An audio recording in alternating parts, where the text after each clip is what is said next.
রান্না করি। আমার সব থেকে প্রিয় শাক হচ্ছে লাল শাক, খুব পছন্দের।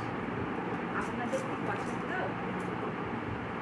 কমেন্ট করে জানাবে আপনাদের কোন শাক পছন্দ। ভালো লাগে খেতে লাল শাক, খুব ভালো।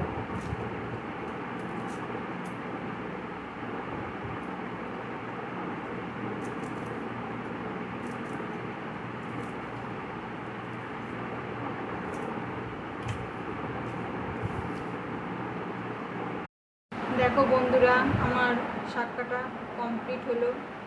এবার আমি যাই রান্না বসাই, রান্না করে আপনাদের দেখাবো কী কী রান্না করলাম আজ।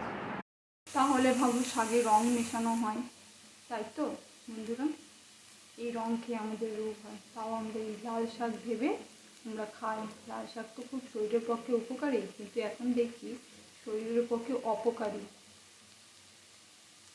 বন্ধুরা, এবার আমি যাচ্ছি তেঁতুলের চাটনি বানাবো। একটু পাঁচফোড়ন দিলাম, লঙ্কা, তেজপাতা, শুকনো লঙ্কা দিলাম,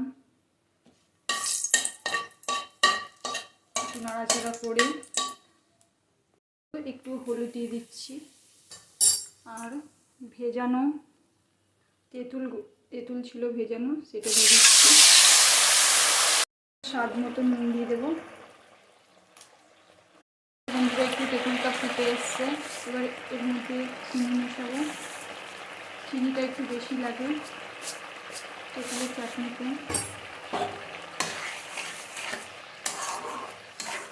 এই চিনিটা একটু গলে গেলে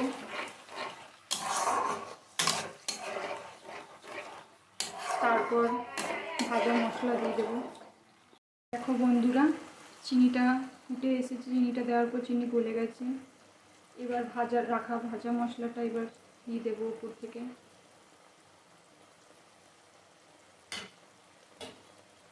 দিয়ে দেবো। চাটনি খেতে যাই আমি, লাগবে না? ও বন্ধুরা, আমার তেঁতুলের চাটনি বানানো রেডি। এবার খাওয়ার সময় খাবো। ইয়াম্মি, হেবি সুন্দর হয়েছে চাটনি। আপনারা বলুন কেমন হয়েছে। দেখো বন্ধুরা, আজকের মেনু ভাত, ডাল, আলু মাখা, লাল শাক, এই তেঁতুলের চাটনি আর এঁচোড়ের সবজি। আজকের লাঞ্চ আমাদের এইটাই।